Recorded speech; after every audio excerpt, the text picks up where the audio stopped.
नमस्ते, बहुत स्वागत है आप सभी का न्यूज टीवी इंडिया पर। मैं हूं आपके साथ नीतू गुप्ता। बिहार की राजधानी पटना में आज तेजस्वी यादव सम्राट चौधरी के खिलाफ शक्ति प्रदर्शन करते नजर आए। तेजस्वी यादव की अगुवाई में आज आरजेडी कार्यकर्ता लोक भवन तक मार्च करती दिखाई दी। गोलंबर गांधी मैदान से लोक भवन तक मार्च निकाला। पोस्टर बैनर लेकर आरजेडी कार्यकर्ता निकले सड़कों पर। ये मार्च बिहार के सिवान में हुए छात्र आंदोलन के दौरान AK-47 से फायरिंग के मामले को लेकर तेजस्वी यादव के संग उनके कार्यकर्ता सड़क पर नजर आए। तो क्या अब तेजस्वी यादव भी छात्रों को अपने कंधे का सहारा बना रहे हैं ताकि बिहार में जो खोई हुई जमीन है आरजेडी की उसे तलाशी जाए? क्योंकि इससे पहले जो बांकीपुर का चुनावी रिजल्ट आया उसमें नंबर 2 पर रहने वाली आरजेडी खिसक चुकी है, तीसरे नंबर की पार्टी बन चुकी है। और इसके साथ ही साथ विधानसभा चुनाव में जो चोट लगी, क्या अब उस चोट पर मरहम लगाने की कोशिश तेजस्वी यादव कर रहे हैं और हथियार के बहाने छात्र आंदोलन की मांग को सरकार को चुनौती देते दिखाई दे रहे हैं? इन्हीं सभी सवालों पर करेंगे खास चर्चा। लेकिन आज पटना में क्या कुछ हुआ, किस तरह से आरजेडी ने शक्ति प्रदर्शन किया, और बड़ी बात यह है कि तिरंगा हाथ में लिए हुए लोक भवन कूच करने की बड़ी तैयारी की गई। बीच रास्ते में तेजस्वी यादव को डिटेन किया गया, लेकिन तेजस्वी यादव कह रहे हैं कि सम्राट सरकार को हम छात्रों की जो मांग है वो बताते रहेंगे, ये लड़ाई आगे भी इसी तरह से चलती रहेगी। क्या कुछ हुआ आज बिहार की राजधानी पटना में, एक रिपोर्ट, फिर करेंगे खास चर्चा।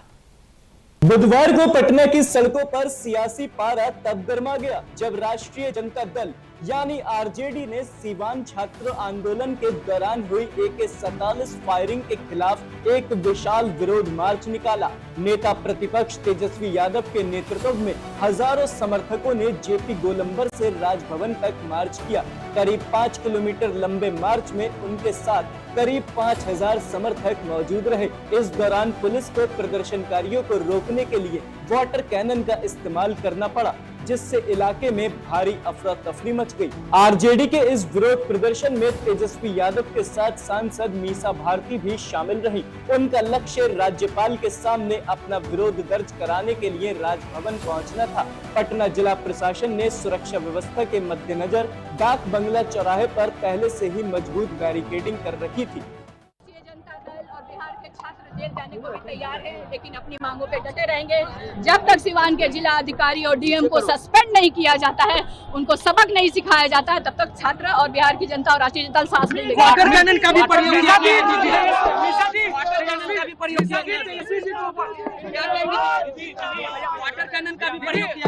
ये तो बहुत छोटी बात है, क्या पता अगले आप कुछ दिन में देखें कि यहाँ पे बंदूकों का भी इस्तेमाल ये बिहार सरकार न करा दे। तेजस्वी यादव समर्थकों के साथ डाक बंगला पर लगाए बैरिकेडिंग को तोड़कर आगे निकल गए। इनकम टैक्स चौराहे पर तेजस्वी और उनके समर्थकों पर वाटर कैनन का इस्तेमाल किया गया। उसके बाद नेता प्रतिपक्ष को हिरासत में ले लिया गया। तेजस्वी ने कहा कि मैं जेल से डरने वाला नहीं हूँ, हमारे भगवान श्री कृष्ण का जन्म जेल में ही हुआ था, जो सत्ता में आया है उसका जाना तय है। लोगों का मार्च राजभवन तक का था, लेकिन इनकम टैक्स पे ही रोक दिया गया। इस जुर्म हम लोग आगे लड़ाई लड़ते रहेंगे। जेल भेजने से हम लोग डरने वाले लोग नहीं हैं। हमारे भगवान श्री कृष्ण का ही जन्म जो है जेल में हुआ था, और छात्रों के हक और अधिकार के लिए, बेरोजगारी मिटाने के लिए, पेपर लीक रोकने के लिए, पारदर्शिता परीक्षा के लिए, इन सब सारी चीजों के लिए, अच्छी शिक्षा व्यवस्था के लिए, अच्छी स्वास्थ्य व्यवस्था के लिए, बिहार को आगे बढ़ाने के लिए, बिहार के भविष्य को बेहतर करने के लिए हम लोग हमेशा आवाज उठाते हैं, लड़ाई लड़ते हैं। छात्रों पर AK-47 से फायरिंग की टाइमलाइन। 25 जुलाई को प्रदर्शन कर रहे छात्रों पर जवान ने AK-47 से फायरिंग की। एक दूसरा जवान सर्विस रिवॉल्वर से भी फायरिंग करता दिखा।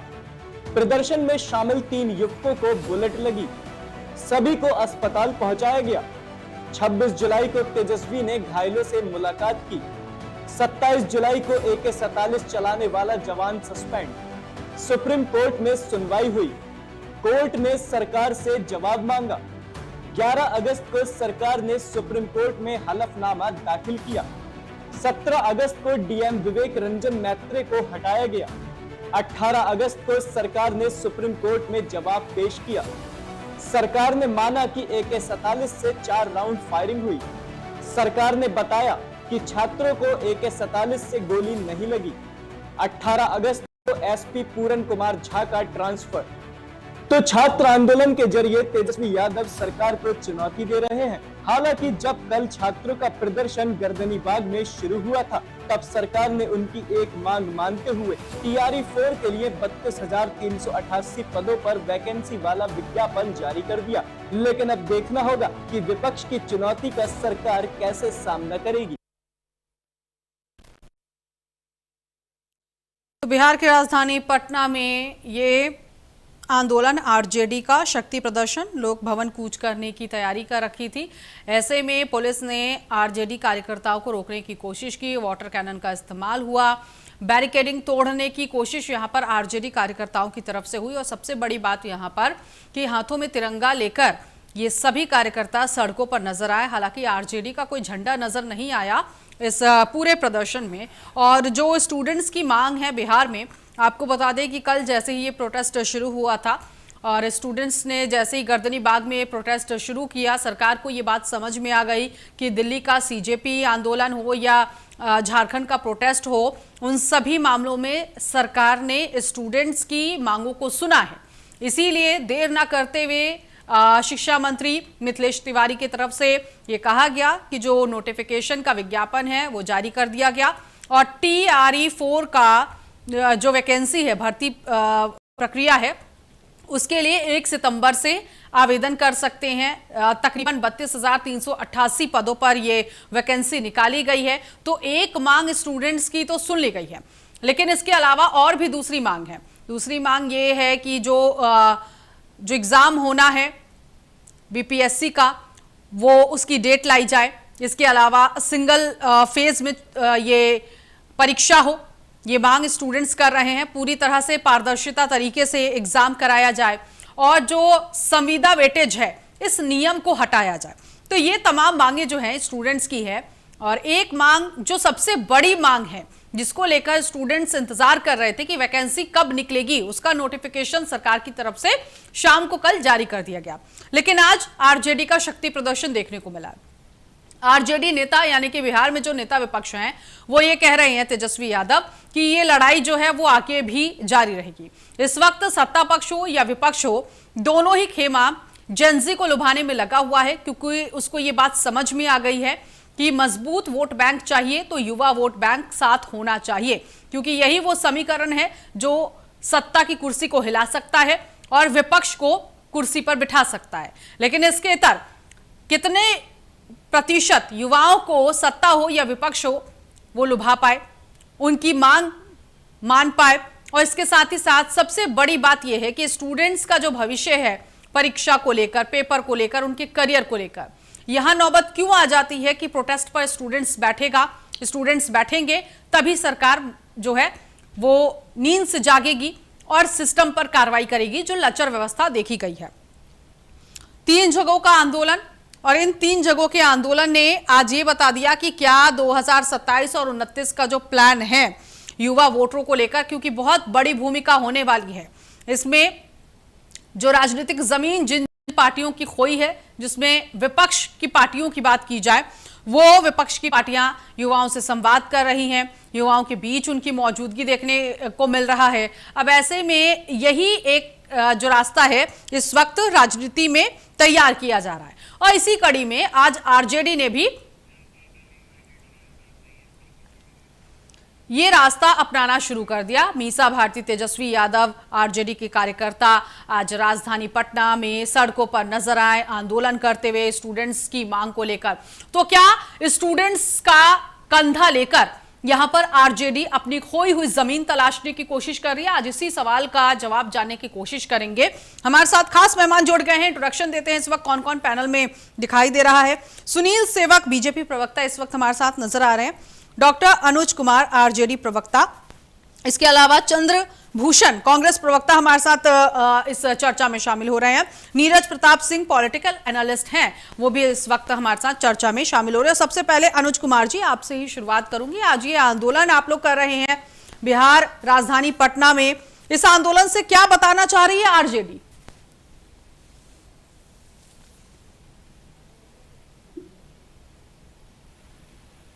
अनम्यूट कर दीजिए, आपकी आवाज नहीं आ रही है।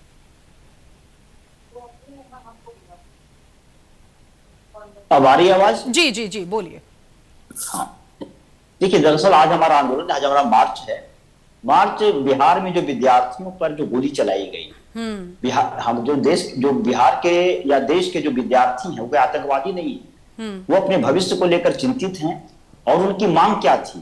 पेपर लीक ना हो, समय पे एग्जाम हो, नौकरियों के लिए जो वादा किया गया उसे पूरा किया जाए। तो क्या इस तरह के मांग को लेकर अगर छात्र अगर आंदोलन करते हैं तो एक समझ में आता है कि आंदोलन को कंट्रोल करने के लिए पुलिस बल प्रयोग करती है, वो भी तरीके से। लेकिन यह भारत के इतिहास में शायद पहली घटना है जब अपने ही नागरिक पे, अपने ही बच्चों पर AK-47 के द्वारा गोली चलाई जाती है। और मजेदार बात है कि सरकार इसकी जिम्मेदारी लेने को तैयार नहीं है। तो हमारा काम है कि हम अपने बच्चों के साथ रहें, उनके मांगों के साथ रहें। इसी के विरोध में जो कि हमारा प्रदर्शन है। आप कह रहे हैं कि सरकार इसकी जिम्मेदारी लेने को तैयार नहीं है। सरकार को कौन सी जिम्मेदारी इसमें लेनी है, मुझे आप ये भी बताइएगा, क्या करना चाहिए? हाँ। ये गोली किसके आदेश से चला, किसने चलाया, अभी तक कार्रवाई क्या हुई? हाँ, नहीं, आपको अनुज जी पता है कि अभी जो कार्रवाई हुई है इस पूरे मामले में वो क्या हुई है? आप लोग जैसे कि मीसा भारती आज कह रही है कि डीएम एसपी पर कार्रवाई हो, डीएम और एसपी पर कार्रवाई तो हो चुकी है, 17 तारीख को ही हो चुकी है। नहीं, डीएम एसपी पे कार्रवाई हो चुकी, लेकिन डीएम को आदेश किसने दिया? सरकार किसकी है? ओके, गृह मंत्रालय किसके पास है? ठीक है, ठीक है, ठीक है। सुनील जी, डीएम एसपी पर कार्रवाई करने से कुछ नहीं होगा यहाँ, तो फिर आरजेडी कह रही है तो छोटे लोग हैं जिन पर कार्रवाई आप लोगों ने हुई है। किसके आदेश पर ये गोली चलवाई गई थी AK-47? देखिए, आरजेडी आज जिस चीज को लेकर सड़कों पे आई, हाँ, उसमें देखिए कितना बड़ा विरोधाभास है। आरजेडी कहती है कि मैं सड़कों पे उतरा, मेरे कार्यकर्ता सड़कों पे उतरे, हाथ में क्या था? तिरंगा। क्यों अपना झंडा लेने से कतराए ये लोग? ठीक है, क्योंकि जानते हैं कि वो झंडा जैसे ही लोग देखेगा भड़केगा। यानी भड़काऊ झंडा हो गया है आरजेडी का झंडा। अब आप आइए, अपने राजनैतिक अस्तित्व को बचाने के लिए आज मजबूरी बस ये सड़कों पे उतरे हैं। क्योंकि अगर ये सही मायने में छात्रों के हितैषी होते, छात्रों की बात करने वाले होते, तो अभी कुछ दिन पहले ही मानसून सत्र बिहार का निकला। बिल्कुल, 5 दिन का मानसून, 5 दिन में तय। उसके बाद आइए, उसके बाद चुनाव हुआ, कैंडिडेट से मोटा करके कैंडिडेट तो खड़ा कर दिए, लेकिन प्रचार के लिए भाग गए। तो ऐसे लोग जब सड़कों पे उतरते हैं तो लोगों को समझ में आता है कि अपने अस्तित्व को बचाने के लिए, अपनी रोटी लाल करने के लिए, सेंकने के लिए सड़कों पर उतरे हैं। इनको न छात्र से मतलब है, न छात्र की समस्याओं से मतलब है। मेरी जो कुर्सी अब समाप्त हो रही है, अब हम 25 पर अटक गए हैं, और अब इनको तो डर अब लगने लगा है नई पार्टियों से कि नई पार्टियों का अस्तित्व धीरे धीरे बढ़ रहा है। हाँ। हम तो जा रहे हैं अब 3rd पोजीशन पे। ओके। तो अब मरता क्या न करता, ठीक है। इनकी स्थिति वो हो गई है कि आगे नाथ न पीछे पगा वाली स्थिति है। अब करे तो क्या करें, आज मजबूरी में सड़कों पे, और वो भी ठीक है, ठीक है, अपने नहीं अपने चरित्र को छुपा के राष्ट्रीय झंडा के बैनर तले इन्होंने अपने झंडे को छुपाया, क्योंकि इनका झंडा पब्लिक की नजरों में दागदार है, गद्दार है। ओके, ठीक है, ठीक है, ओके, आती हूँ मैं आपके पास सुनील जी, आगे भी आपके साथ कंटिन्यू करूंगी। चंद्रभूषण जी हमारे साथ है। चंद्र जी, क्योंकि यूपी में हम देख रहे हैं कि कांग्रेस बहुत दमखम के साथ युवाओं के बीच पहुंच रही है, गूंज यात्रा की जा रही है, क्योंकि वहां इलेक्शन है। बिहार में अब कोई इलेक्शन नहीं है, तो क्या कांग्रेस यहाँ के स्टूडेंट्स नहीं है क्या? जी, सबसे पहले तो आपका शुक्रिया मुझे अपने डिबेट में बुलाने के लिए। राहुल जी का जो छात्रों का गूंज कार्यक्रम था जिसके थ्रू वो स्टूडेंट से मिल रहे थे, वो सबसे पहले 11 जुलाई को होना था। 11 जुलाई से पोस्टपोन होकर 15 जुलाई को पटना में होना था। लेकिन फिर क्या हुआ कि बांकीपुर में चुनाव हुआ और कलेक्टर ने हमें परमिशन नहीं दिया, उसके बाद वो टल गया तो प्रयागराज में 8 अगस्त को हुआ, फिर 22 अगस्त को पुणे में है। हम लोग पूरा लगे नहीं, हुए टला हैं। तो प्रयागराज में भी था, आप लोगों ने कड़ी मशक्कत की ना प्रयागराज में कराने के लिए, तो यहाँ भी कर देते। मैडम पहले 11 और 15 को पहले पटना में था, लेकिन यहाँ पे प्रशासन ने हमें इजाजत नहीं दिया। अरे मैं वही बात कह रही हूँ सर। एक जगह का जब प्रोग्राम कैंसिल हो गया, ऑलरेडी 8 को प्रयागराज में हो गया है, अब फिर 22 को पुणे है, हम लोग उसमें लगे। मैं खुद छात्रों के गुंज, राहुल जी के छात्रों के गुंज कार्यक्रम के तहत पटना में हो चाहे मधुबनी हो, बहुत सारे कॉलेजेस में, बहुत सारे स्कूल में वहां पे जाके छात्रों से मिला हो और जानने की कोशिश की कि भाई आखिर क्या है। और वो वहां पे बताते हैं, चाहे कोई नीट का स्टूडेंट हो, वो बताता है कि भाई हमारा तो कोई ठीक नहीं कि यहाँ पे कब कोई पेपर लीक हो जाएगा। देखिए ओवरऑल अगर हम कहें तो एजुकेशन सिस्टम अभी देश में एक बहुत ही चिंता का विषय हो गया।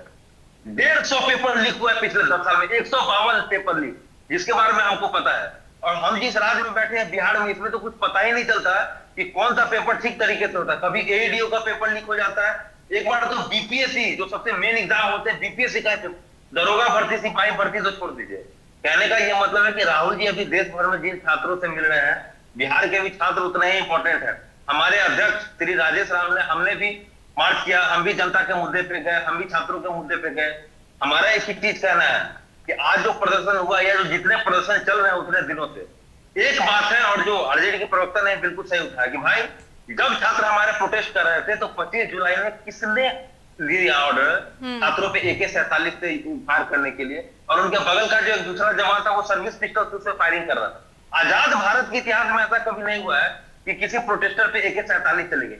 आप इसी चीज से समझ सकते हैं, दिल्ली में जब प्रोटेस्ट हुआ वहां पता लगा वैसे बैटल्स यूज किए गए जिसमें कीलें लगी हुई थी, उसमें करंट लगा हुआ था। मैंने जिस तरीके से अभी के जो प्रेजेंट भाजपा सरकार है वो छात्रों के साथ ट्रीट करती है, मैंने ऐसा तो कुल मिलाकर विपक्ष का मुद्दा सिर्फ इतना ही है कि जो प्रोटेस्ट स्टूडेंट्स का चल रहा था बिहार में, जब सीजेपी का आंदोलन चल रहा था दिल्ली में, तो उस वक्त जो AK-47 प्रोटेस्ट में चलाई गई है उसका ऑर्डर किसने दिया, किसके कहने पर चलाया गया, सिर्फ यही है एक बात है ना, और तो दूसरी मांग नहीं है फिर। नहीं। हाँ, मैं एक बात कहता हूं, जब हम स्टूडेंट प्रोटेस्ट की बात करते हैं, आखिर क्या बात है कि इतने बड़े तादाद में छात्र बिहार में निकल रहे हैं, और बिहार में तो ये होना सबसे ज्यादा जरूरी था। एक भी एग्जाम बिहार में, एक भी, मैं पूरे जिम्मेवारी के साथ कह रहा हूं, एक भी एग्जाम बिहार में अभी जो हो रहा है उसका कोई सिक्योरिटी नहीं रहता है कि वो ठीक तरीके से हो रहा है, चाहे वो कितने भी हाई स्टैंडर्ड का एग्जाम हो, चाहे वो बीपीएससी का पेपर हो, चाहे वो दरोगा का पेपर हो, चाहे वो कुछ हो। मैं एक ही चीज कहना चाह रहा हूं कि पूरा का पूरा जो एजुकेशन सिस्टम है बिहार का, वो एक डमी स्टेट बन के रह गया, जहां पे कोई सिक्योरिटी नहीं ले सकता है कि इसका सक्सेस रेट क्या है। लाखों लाख छात्र बिहार में, क्योंकि बिहार में कोई प्राइवेट इन्वेस्टमेंट नहीं होता है, लाखों लाख छात्र बिहार में एक अदना सरकारी नौकरी की तैयारी करते हैं।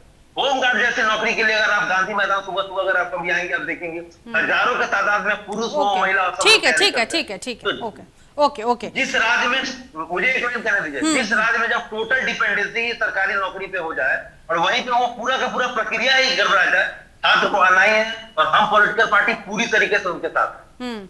ठीक है मनोज जी, क्योंकि सवाल यहाँ पर पूछा जा रहा है कि आखिर किसके ऑर्डर पर AK-47 चलाया गया। पहले मैं बीजेपी से भी इसका रिएक्शन लूंगी। जो सुप्रीम कोर्ट में जब ये मामला गया तो बिहार सरकार की तरफ से कहा गया कि गोली नहीं चलाई गई, फिर उसके बाद कहा गया कि गोली चलाई गई, फिर कहा गया कि कोई घायल नहीं हुआ, और फिर खबर ये भी आई कि नहीं 3 लोग घायल हुए जिनसे मिलने हॉस्पिटल तेजस्वी यादव भी गए। आप लोगों के जो सहयोगी पार्टी है वो एक स्पष्टता क्यों नहीं रख रहे हैं? चुनौती दे रही है आरजेडी आज आपको शक्ति प्रदर्शन करके, कैसे सामना करेंगे आप लोग आने वाले दिनों में? इसका आज प्रोटेस्ट था, आज पटना में तो आरजेडी का कोई प्रोटेस्ट नहीं था। आरजेडी का तो कहीं कोई अंडा झंडा बंडा कुछ नजर नहीं आया था। ये तो तेजस्वी यादव मीसा भारती तो नजर आ गए ना, ठीक है, झंडा नहीं नजर आया। तेजस्वी यादव और मीसा भारती तो बहुत बार नजर आती है। आपने पहला सवाल किया नीतू जी AK-47 का, AK-47 वाले मामले पर तो सुप्रीम कोर्ट में बिहार सरकार ने तो जवाब दे दिया है कि वहां पर जो अधिकारी को वो चली थी तो उसमें गोली चली, कोई घायल नहीं हुए हैं। हाँ। ये तो कल की बात है, तो फिर घायल AK-47 के गोली से कौन घायल हो गया है? ऐसा तो कहीं नहीं है कि आप किसी को कह दीजिए 3 छात्र घायल हुए दीवान में तो गोली कोई लगा है, AK-47 से नहीं घायल। हाँ हाँ तेजस्वी यादव ये तेजस्वी संवेदनहीन लोग हैं ये नहीं नहीं सुन ठीक लीजिए है, ठीक है, ओके ओके ओके, एक एक करके बोलिएगा, एक एक करके, हाँ। फिर कर्महीन है क्या? आप बुद्धिहीन है क्या? नहीं नहीं आपको बुद्धि बहुत हो गया क्या राकेश जी?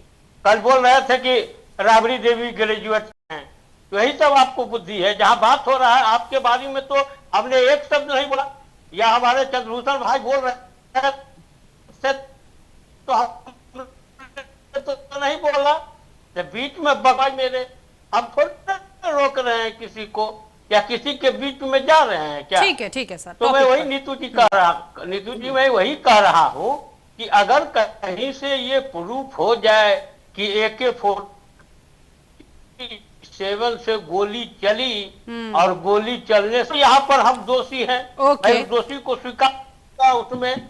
दूसरी बात तो फिर ये कार्रवाई क्यों हो रही है सर? ये DM SP को हटा दिया जा रहा है। अगर ऐसा कुछ नहीं है तो फिर DM SP को काहे हटाया गया? उसको उस कांस्टेबल को क्यों हटाया गया जिसके हाथ में वो AK-47 थी?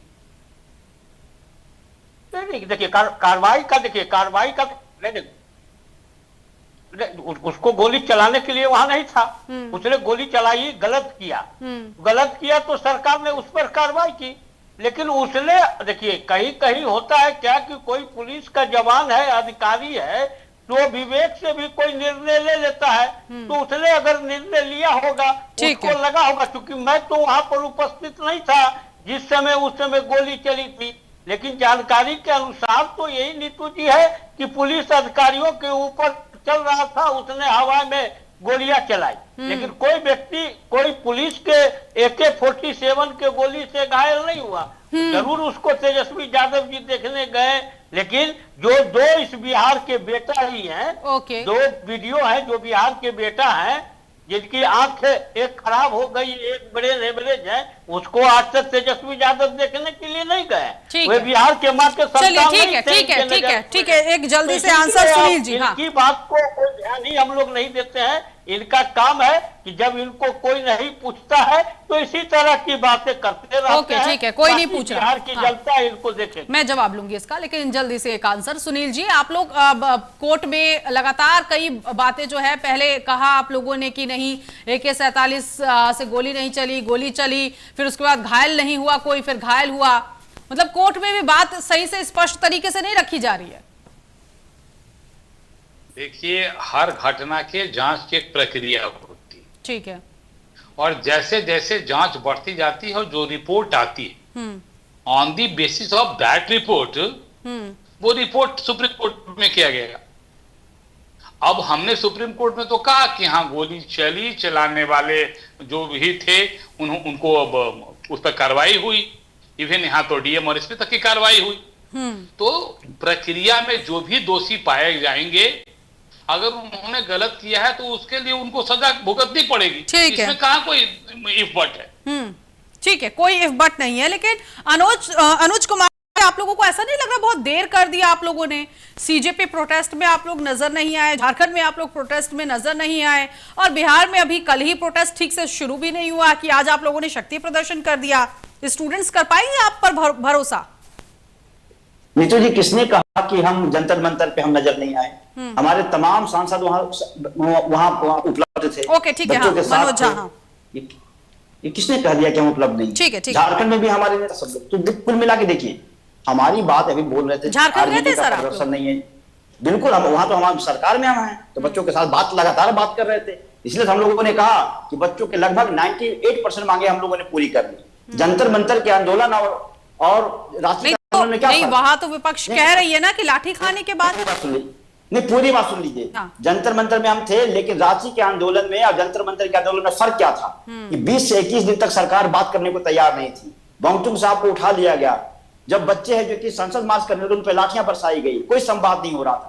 लेकिन रांची के आंदोलन में हम शुरू से ही संवाद कर रहे थे, बच्चों के साथ संवादहीनता की स्थिति नहीं थी। इवन राहुल गांधी का स्टेटमेंट देख लीजिए, जिस दिन बच्चे आंदोलन किए 6 तारीख को उन्होंने कहा, एक स्कीम चलाया, आस्क मी टू एनीथिंग। उसके बाद 7 तारीख को उन्होंने इंस्टाग्राम पे लाइव होकर कहा हम आपके साथ हैं। 10 तारीख को वो तो राहुल गांधी ने कहा ना कि नहीं, हम उस पार्टी, हम हमारी सरकार है, हम उसमें शामिल हैं। हाँ। तो ये आप अभी बताइए कि जो जंतर मंतर का आंदोलन था और रांची का आंदोलन नहीं फर्क था कि यहाँ संवाद हो रही थी। हाँ। इसीलिए हम बार बार नहीं, उसमें भी तो इतना वक्त लग ही गया। ऐसा तो नहीं है कि 1-2 दिन पहले आंदोलन शुरू हुआ। और सबसे बड़ी बात तो ये है कि सर वहां पर बच्चे निर्जला भी रहे, जिन्होंने पानी भी नहीं पिया था। वही नहीं मैं बता रहा हूं, लेकिन संवाद की स्थिति बनी हुई थी। लेकिन जंतर मंतर में पूछिए, 21 दिन के बाद बाउंसुम साहब को उठा लिया गया और उसके बाद बच्चों पे ओके, ठीक है, लेकिन अब बिहार वाले पर आ जाइए। हाँ, ठीक है। अब मैं बिहार पे आता हूं। हाँ। इसलिए अपनी इल्जाम ना लगा। मैं बार बार कहता हूं कि बिहार में संवेदनहीन सरकार है। एक तो यह सरकार जनता के विश्वास से चुनी भी नहीं है। चेहरा दिखाया गया नीतीश कुमार का और बन गए मुरेठे वाले बाबा। अभी आप झंडा पतंगा की बात कर रहे थे, आपको हरा, हम तो डरते हैं भाई। बिहार में कब ऐसा कौन सा दिन है जहां गली मोहल्ले में गोलियां नहीं चल रही है? ये तो इनके मुख्यमंत्री कहते हैं गमछे देख के गोली मार दो, हरा रंग देखकर गोली मार दो। तो ये तो यहां तक तो हम बर्दाश्त कर रहे थे कि चल, लेकिन जो मासूम बच्चे हैं, जो पढ़ने वाले बच्चे हैं, जो अपने जेन्युइन मांग को लेकर के सड़कों पर हैं, उन बच्चों पर गोली चलाना। ठीक है, आ रही हूँ सुनील जी, आ रही हूँ। हाँ, ठीक गोली है, चली नहीं, गजब की बात है। बताइए, ठीक है, बीजेपी के कार्यकर्ता, ठीक है, बीजेपी और जेडीयू कह रही है कि अगर आप लोगों ने अपना झंडा दिखा दिया होता तो आप लोगों का झंडा दागदार है, जेडीयू माफ कीजिए आरजेडी दागदार है। देखिए, ये तो भाई झंडा तो रंग देखकर गोली चलाने वाले लोग हैं, लेकिन उसके बावजूद मैं कहता हूं ये छात्रों का आंदोलन है। तो क्या अनुज जी, मतलब आप लोग इस बात से डर गए ना? रोजगार के साथ रहिए। हाँ। यही मैं कह रहा हूं। झंडा इनका इतना दागदार है, दागदार झंडे को तलने में महसूस होती है। ठीक है, अब नीरज जी। हाँ, राष्ट्रीय तिरंगा का इन्होंने अभी तो जल्दी कौन दागदार है? ठीक है, जो गोली चलवाया। नीरज जी, ये आज आरजेडी का शक्ति प्रदर्शन हुआ, कैसे आप देख रहे हैं? क्योंकि इस शक्ति प्रदर्शन में भाई कह रहा है कि हमारी ये लड़ाई स्टूडेंट्स के आंदोलन को सहारा देते हुए, उनको सपोर्ट करते हुए, समर्थन देते हुए हम जो आज शक्ति प्रदर्शन है, जो मार्च है, वो हमने निकाला है लोक भवन तक। और मीसा भारती कह रही हैं कि डीएमएसपी पर क्यों नहीं कार्रवाई हो रही है? मीसा भारती को पता नहीं है क्या कि 2 दिन पहले ही सब कार्रवाई हो चुकी है, डीएम और एसपी को लेकर कर रही हैं? तो आपको लग रहा है कि भाई बहन इन लोगों की मांगे ही अलग अलग है? देखिए नीतू जी, कहीं ना कहीं अब सबसे बड़ी बात है कि ये जो कॉकरोच पार्टी का एक आंदोलन, एक चिंगारी शुरू हुई ना, वो चिंगारी इनको कहीं ना कहीं ये सोच रहे हैं कि जमीन तलाशने की, युवाओं के सारे जमीन तलाशने की बात कर रहे हैं। इनके राज्य में, अब इनका राज्य था तब भी पेपर लीक हुए थे। तो सबसे बड़ी बात है कि जब पेपर लीक हुए तो किस सरकार ने क्या क्या कार्रवाई की, ये देखने की बात है। युवाओं का इतना ही युवाओं की चिंता थी तो सरकार तो इनकी भी रही, सरकार कांग्रेस की भी रही, पेपर लीक हमेशा होते रहे। लेकिन एक चिंगारी मिल गई है, उसमें पेट्रोल डालने का काम सारी पार्टियां कर रही हैं, क्योंकि अस्तित्व जो इनका गठबंधन अलग अलग रास्ते से चल रहा है, एक दूसरे से एक नहीं हो पा रहे हैं। अब टारगेट तो सिर्फ भाजपा और अदर पार्टीज है, और कहीं ना कहीं इनके पास सत्ता थी तो ये भी एड पे थे, कहीं ना कहीं बिहार के भाजपा में या कहीं ना कहीं तो उनमें भी थोड़ा सा घमंड आ रहा है। और घमंड आते आते अगर जनता को एक साइड करोगे तो धीरे धीरे जनता भी एक साइड कर देगी कि बाकी तो ये सामने बैठे हुए हैं, इनको अभी दर्द हो जाएगा कि आरजेडी का जब राज्य था तो किस तरह से लॉ एंड ऑर्डर के क्या हालात हुए करते थे। आईएएस पीसीएस सेक्रेटरी लेवल का आदमी भी उनके घर में, परिवार में महिलाओं के साथ किस तरह से बलात्कार किया गया इनके राज्य में, तब क्या तो सारी चीजें आप ये देखिए। मैं आपके बीच में नहीं बोला, अगर आप विश्लेषक हैं तो नहीं तो गलत बयानी नहीं करेंगे। उसके बाद आज अगर AK-47 उन्होंने चलाई है, उनकी भी गलती है और उसमें एक्शन होना चाहिए। और युवाओं के सारे जो लेना चाहते हैं, सारे के सारे, आप अपना गठबंधन तो पहले मजबूत कर दो। आज आपको इतना आपका अपना ध्वज, अपना जो झंडा है उसके नीचे ही आप आंदोलन नहीं कर पा रहे हो। और रही बात भाजपा की, कहीं ना कहीं नीतीश जी के जो रूल रेगुलेशन थे उनसे अगर चौधरी साहब हट रहे हैं, सम्राट चौधरी साहब अगर लॉ एंड ऑर्डर को नहीं समझ पाएंगे, इनको भी जनता हटा देगी। इनको क्या हटाने में 2 मिनट लगाएगी। और सबसे बड़ी बात, हकीकत तो ये है कि अभी एक नई पार्टी का एक सीट आई है, उससे घबरा गए हैं राष्ट्रीय जनता दल के लोग। इस तरह से जमीन तलाश करने की कोशिश कर रहे हैं कांग्रेस इनका साथ अब दे नहीं रही है। ये ठीक है, लोग अलग अलग ओके, ठीक है, ठीक है। दो आपने क्वेश्चन पूछ लिया। प्रशांत किशोर की नई नवेली पार्टी जो है एक सीट लेकर आ गई है बांकीपुर की, तो क्या अब और ज्यादा डर आरजेडी को हो गया कि नंबर 2 से नंबर 3 पर आ चुके हैं? मैं जानूंगी इसका आंसर, लेकिन यहाँ पर जो चंद्र जी हैं, क्या आप लोगों में मतलब आप लोग मजबूत नहीं है, ये मैसेज जा रहा है? मैडम देखिए, हमने चुनाव साथ मिलकर लड़ा, चुनाव में हमारा अलायंस होता है, उसके बाद चुनाव के बाद हर पार्टी का अपना होता है कि वो अपने आप को कितना डेवलप करे, अपना कितना प्रोग्रेस करे। ओके, तो मतलब ये मानकर चले कि ये जो अलायंस होता है ये सिर्फ इलेक्शन को लेकर होता है?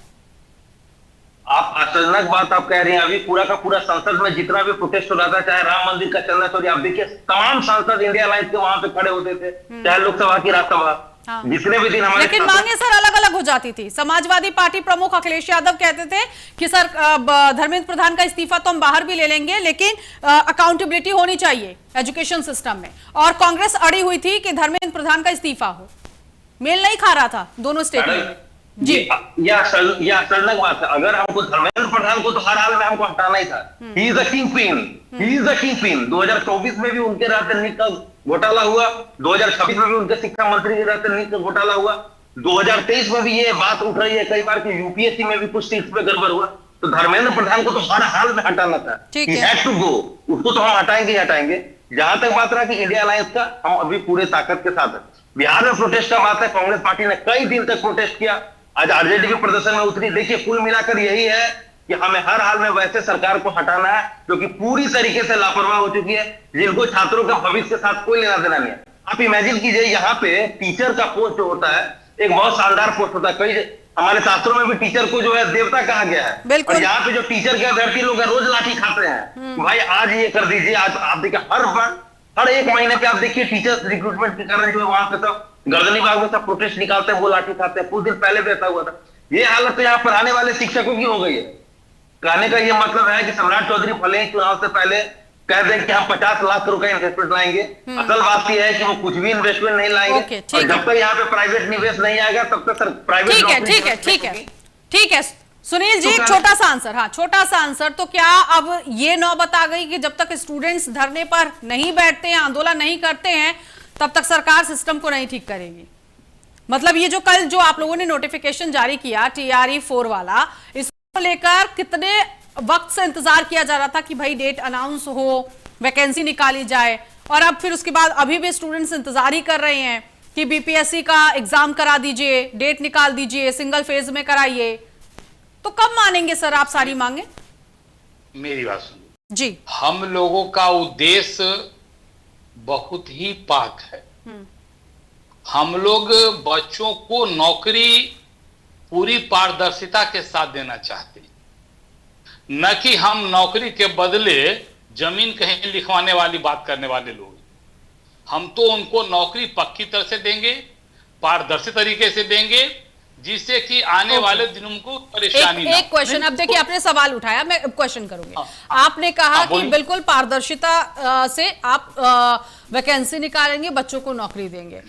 इतने लंबे अरसे से तो आप लोग सहयोगी दल ही तो रहे हैं बिहार में, जेडीयू और बीजेपी, और अब आपकी पूरी तरह से सरकार आई है, बीजेपी है सेंट्रल में, बिहार में।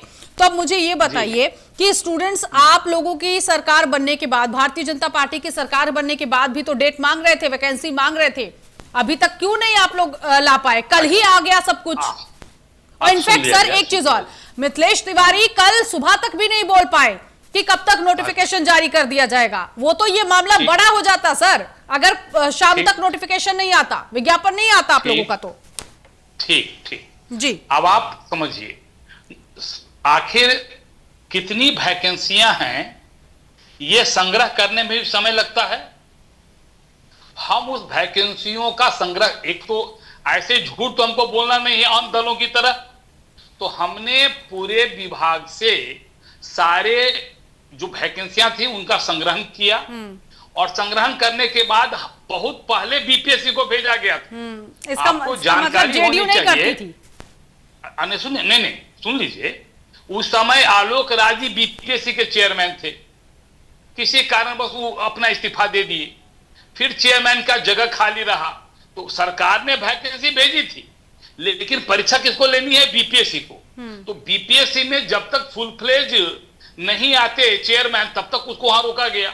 जब शोभा होतकर जी आई तो प्रक्रिया शुरू हुई। और कल ऐसा नहीं कि हम किसी के दबाव में कल विज्ञापन निकाले, वो एक प्रक्रिया जो पूरी हो गई तो उस प्रक्रिया के तहत हमने विज्ञापन लेकिन देखिए सर, ये बात तो आपको माननी पड़ेगी कि बीजेपी टाइमिंग को लेकर बहुत ज्यादा रहती है कि उसकी टाइमिंग चीजों में बहुत मैच करती है। तो यहाँ पर भी मैच ही कर रही है कि अभी तक आप जितना ये कह रहे हैं, सिस्टम देख रहे हैं, ट्रांसपेरेंसी हो रही थी, ये हो रहा था, फलाना हो रहा था, ढिमका हो रहा था, और कल ही जाके शाम तक सब कुछ हो गया।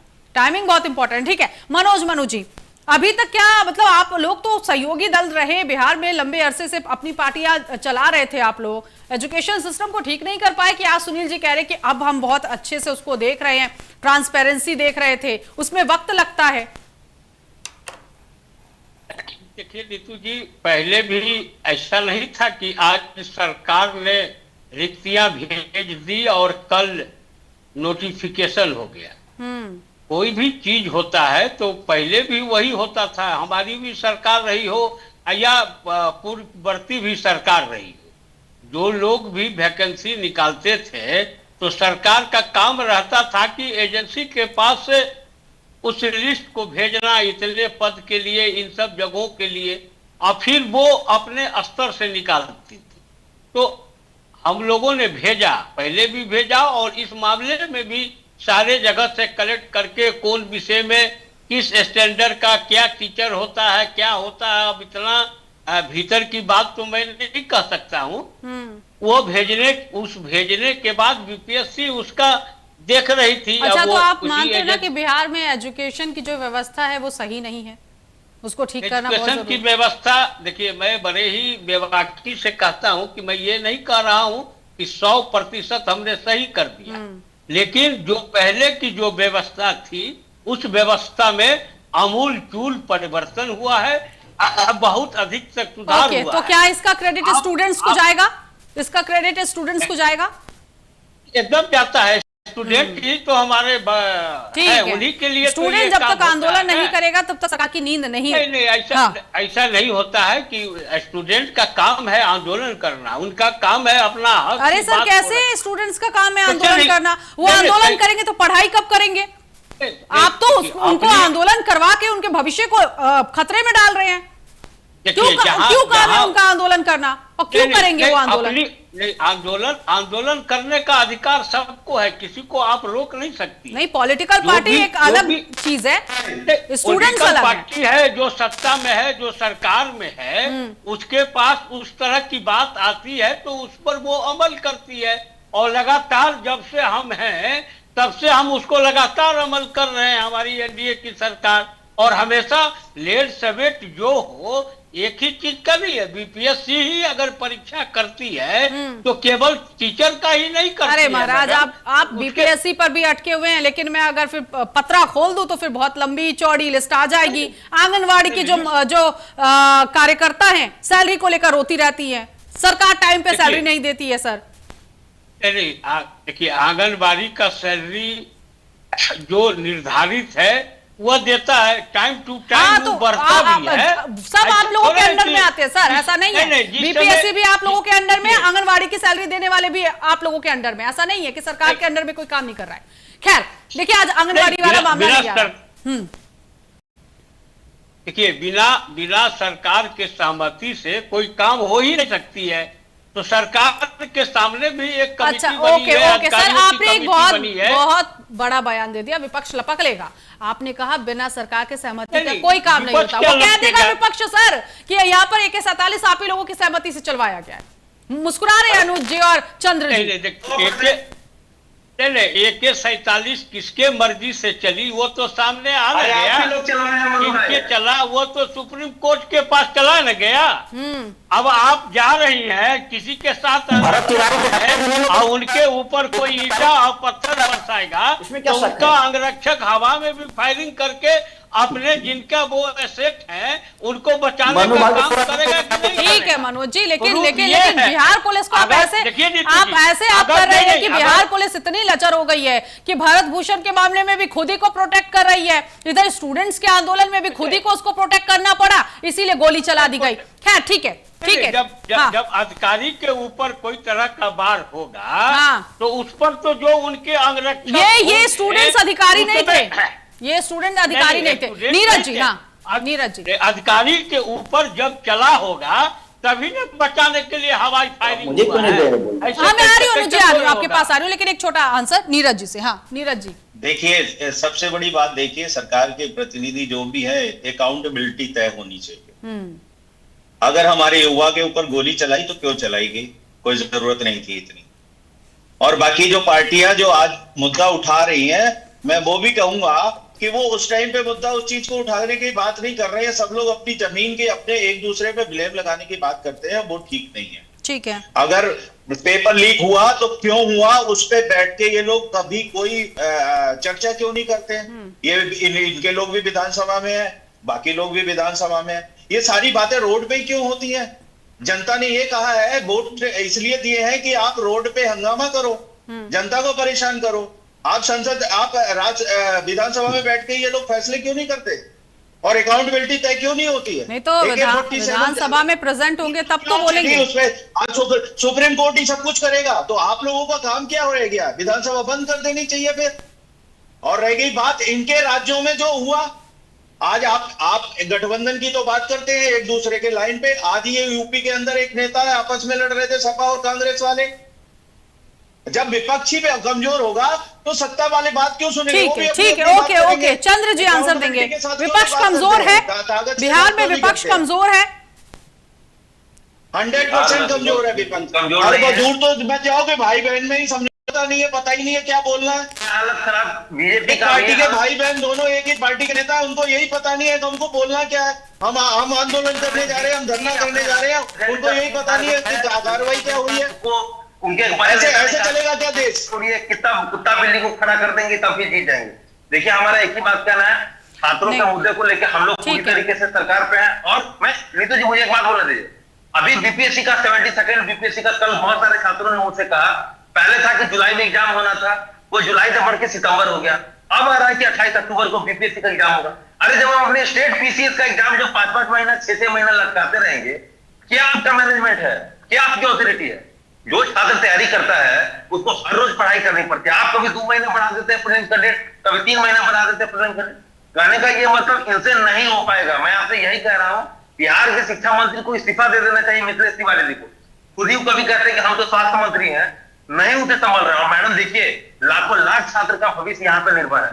एक छात्र अपनी जवानी का 5 साल 6 साल 8 साल बिहार में यूपीएससी बीपीएससी बैंकिंग ये सब में तैयारी करता है। बिल्कुल दुनिया सही के बात दूसरे है। देशों में छात्र जो है अच्छी अच्छी प्राइवेट नौकरी करके अच्छे साइंटिस्ट बनते हैं, 6th जनरेशन एयरक्राफ्ट बनाते हैं। हमारे यहाँ पे लोग 6 साल 7 साल 8 साल जवानी में सरकारी नौकरी का तैयारी करता है, वही घटना चक्र पड़ता है। बहुत ही दुख की बात है। हमें हर हाल में जो अभी जो करंट सिस्टम चल रहा है बिहार का, इस चक्रव्यूह को तोड़ना ही पड़ेगा ताकि हमारे युवा सही नहीं, आपने बिल्कुल बात सही कही चंद्र जी कि स्टूडेंट्स जो आंदोलन कर रहे हैं वो अपनी जवानी लगा दे रहे हैं और अच्छा करियर बनाना चाहते हैं, अच्छी नौकरी करना चाहते हैं, योग्य हैं, फिर भी आंदोलन कर रहे हैं। लेकिन मुझे ये बताइए कि आप पर क्यों भरोसा करेंगे वो स्टूडेंट्स? आप बिहार में 6ठे नंबर पर हैं, आप आइए ना तीसरे नंबर पर। सर आप आइए तीसरे नंबर पर, कमाल करिए ना आप। तब तो कांग्रेस जिस हिसाब से आप यूपी में काम कर रहे हैं, यूपी में देखिए इलेक्शन है, काम कर रहे हैं ना आप लोग एसपी के साथ गठबंधन करके आप चुनावी यात्रा भी अब आप लोगों की शुरू होगी। सवाल सिर्फ सर समझिएगा मेरा कि स्टूडेंट्स आपके साथ किसी पॉलिटिकल पार्टी के साथ नहीं आना चाह रहे। स्टूडेंट्स चाह रहे हैं कि उनकी जो मांग है वो पूरी हो जाए ताकि उनका जो एजुकेशन है वो डिरेल ना हो, वो पटरी पर आए। और इसके लिए अगर वो आप पर भरोसा करे तो आपको वजह देनी पड़ेगी कि किस वजह से भरोसा करे। चंद्र जी,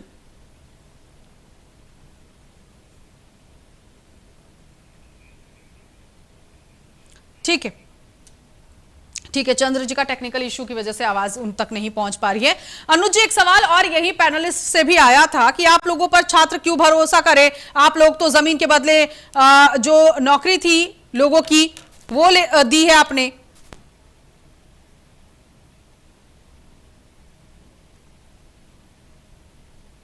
अनुज जी, आपको मेरी आवाज मिल रही है?